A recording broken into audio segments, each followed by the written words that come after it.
The U.S. just hit one of the largest deficits in history. What does that mean for your financial security? Today, we're unpacking the data and exploring why gold just might be the best safe haven in these uncertain times. Before we begin, remember to like this video and subscribe for more economic updates. To kick things off, last week the Treasury Department confirmed that the federal budget deficit for fiscal year 2024, which ended on September 30th, hit a staggering $1.8 trillion. This marks the third largest annual deficit in U.S. history.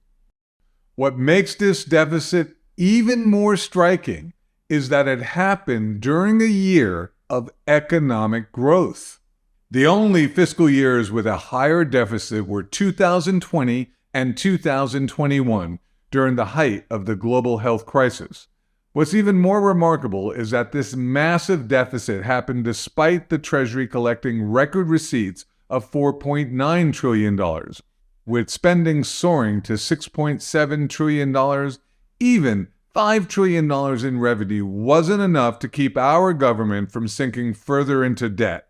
In fact, the gross federal debt has ballooned by $2.3 trillion since the end of fiscal year 2023, now sitting at a staggering $35.7 trillion. As you can imagine, that news didn't exactly go unnoticed by policy analysts. In fact, Maya McGinnis, president of the Committee for a Responsible Federal Budget. Wait a second. Committee for a Responsible Federal Budget? That sounds like an oxymoron. Anyway, she had a few choice words to say about it. We're borrowing nearly double the amount we borrowed annually before the global health crisis, and this is projected to grow indefinitely. This is no way to run a country. And here's where things get even trickier. One of the biggest challenges right now is just the cost of servicing all of this debt. In fiscal year 2024, the Treasury spent $882 billion on net interest, making it the second largest federal expenditure after Social Security. In fact, more money was spent servicing the debt than on defense or Medicare. Another eye-opening aspect of this deficit is its size compared to the overall economy. Right now, the deficit is about 6.4% of GDP. For context, that's 73% higher than the historical average over the past 50 years. And it gets worse.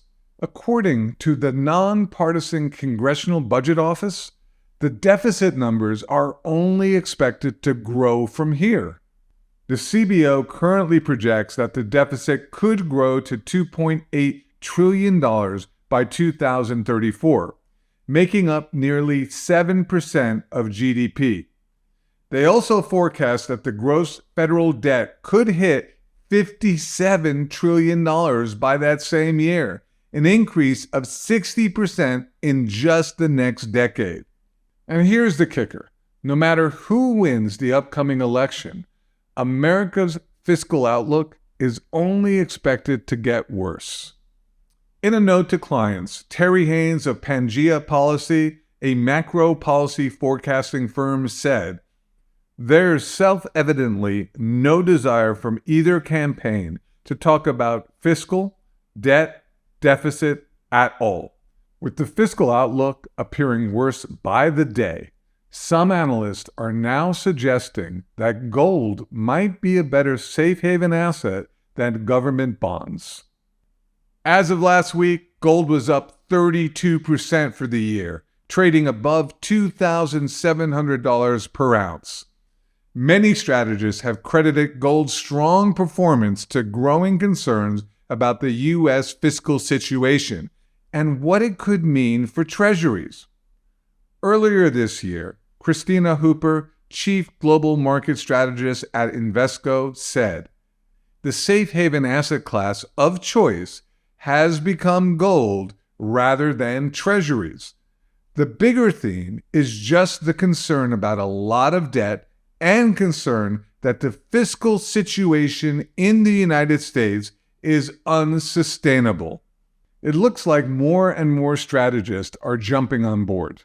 In fact, just a few days ago, Bank of America analyst had this to say: with lingering concerns over U.S. funding needs and their impact on the U.S. Treasury market, the yellow metal may become the ultimate perceived safe haven asset. If you haven't bought gold or silver yet, here's something for you to consider. It's not just that central banks are finally sharing their insights about gold with us. It's about time. They have been stockpiling gold for quite a while. What concerns me is the serious nature in which they are discussing fiscal irresponsibility, our debt, the direction of the dollar, and global economic instability in general. So if you haven't bought gold or silver yet, maybe it's time for you to take a serious look at it. Until next time.